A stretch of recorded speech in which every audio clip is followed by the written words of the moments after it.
برادران ملت اسلامی، السلام علیکم ورحمۃ اللہ وبرکاتہ۔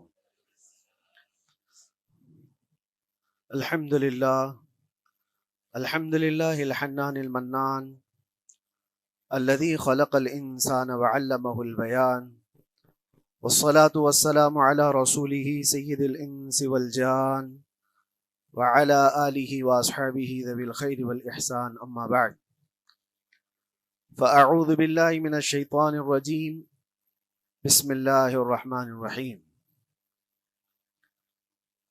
وَأَمَّا بِنِعْمَةِ رَبِّكَ فَحَدِّثْ، صدق اللہ مولانا العظیم۔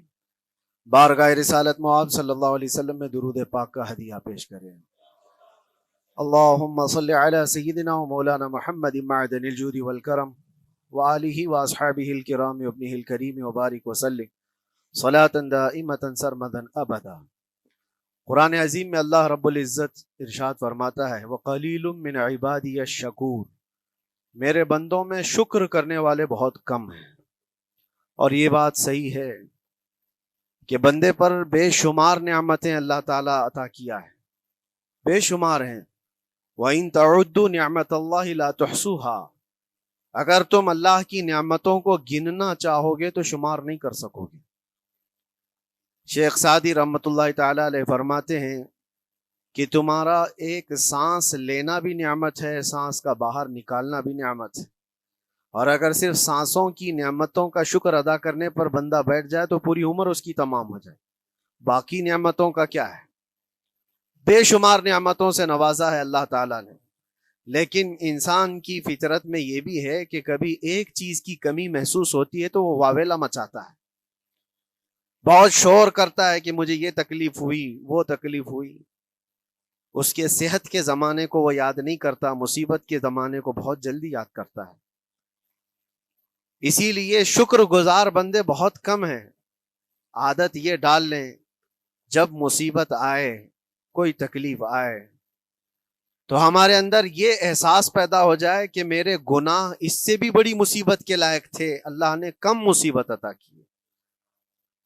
جب کوئی بیمار ہو جائے، جب کبھی کسی آفت میں مبتلا ہو جائے تو یقیناً درد تو ہوتا ہے، آدمی سہن نہیں کر پاتا، لیکن احساس دل میں یہ پیدا کرے اگر وہ انصاف کرنے پر آئے رب تبارک و تعالی میرے ہر گناہ کے بدلے بڑی بڑی سزائیں دے سکتا ہے، میں چھوٹی سی سزا میں ملوث ہوں، اللہ کریم اس کا شکر ہے۔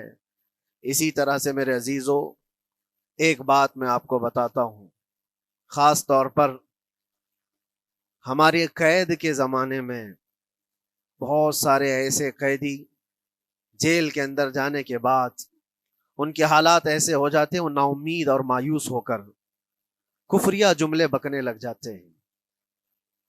ان کے حالات ایسے ہو جاتے ہیں کوئی خدا نہیں، اگر ہوتا تو ہماری سنتا، بہت کچھ عبادتیں بھی کرتے ہیں، نہیں جب قبول ہوتی ہے تو مایوس ہو جاتے۔ تو یہ تو اندر کے حالات ہیں، باہر بھی کسی کے ساتھ ایسا ہو سکتا ہے۔ میں تو 10 سال سے دعا کر رہا ہوں، اولاد ہی نہیں ہوئی، کوئی یہ کہتا ہے۔ شادی ہو گئی، 10 سال ہو گئے، بچے نہیں ہو رہے ہیں۔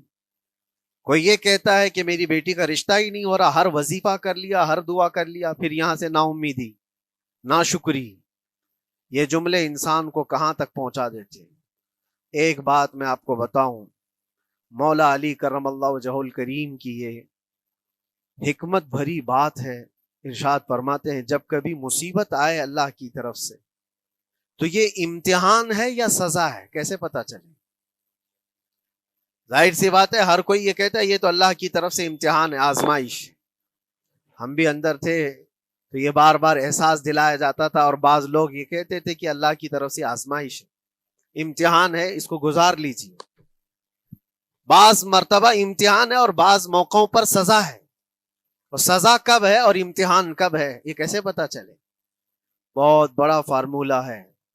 مولا علی کرم اللہ وجہ الکریم فرماتے ہیں جب کبھی تم پر کوئی مصیبت آئے تو یہ دیکھ لینا ان مصیبتوں کے دن میں تم اگر اللہ سے زیادہ قریب ہو گئے ہو، دعا زیادہ کرنے لگ گئے ہو، وظیفے زیادہ کرنے لگ گئے ہو، تو اس کا مطلب ہے کہ اللہ تعالیٰ تم کو امتحان میں رکھا ہے۔ اور اگر مصیبتوں کے آنے کے بعد بندہ دور ہو جاتا ہے اللہ سے، پھر وہ بپھر جاتا ہے، گناہ زیادہ کرنے لگتا ہے، تو سمجھ لو یہ سزا میں ملوث ہے۔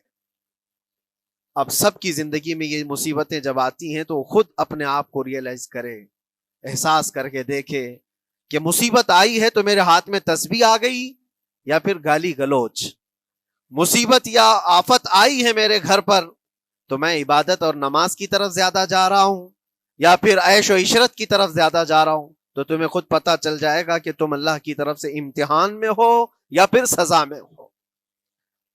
میرے عزیزو، بہت مقامات ایسے ہیں جہاں پر بظاہر مصیبت کی حکمت ہمیں نہیں معلوم ہوتی کہ کیوں آئی یہ مصیبت، کیوں دی گئی ہے ہمیں ایسی تکلیف۔ اسی کا نام تقدیر ہے کہ اللہ تعالیٰ کے لکھے ہوئے پر راضی رہنا یہ مومن کی شان ہے۔